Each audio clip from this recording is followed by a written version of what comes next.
Hey everyone! In this video, I'm going to show you how to create custom fields for user roles using CubeWP.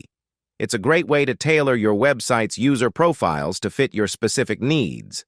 To get started, log into your WordPress admin panel. Navigate to CubeWP and find the Custom Fields section. Next, click on User Roles to manage the user role where you want to add custom fields. To add a new custom field, click on the Add New button. A new window will pop up where you can configure your field settings. Let's go through these settings. Group name. Give your group a label to categorize these custom fields. Group order. Specify the order in which this group of fields should appear.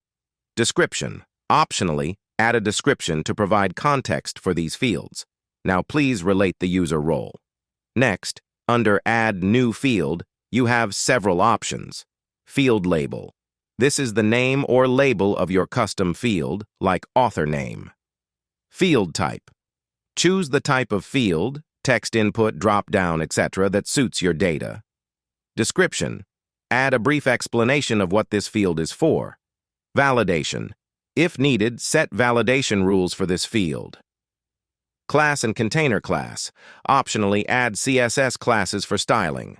Metabox. Field size. Specify the width of the field within the metabox. Show in REST API. Decide if this field's data should be accessible via the REST API. Conditional logic. Set conditions for when this field should be displayed based on other criteria. Once you've filled out these details, click Save Field.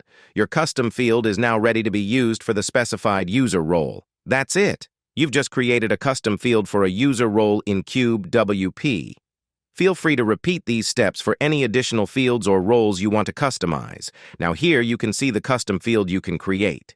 If you found this video helpful, don't forget to like and subscribe for more tutorials on optimizing your CubeWP experience. Thanks for watching.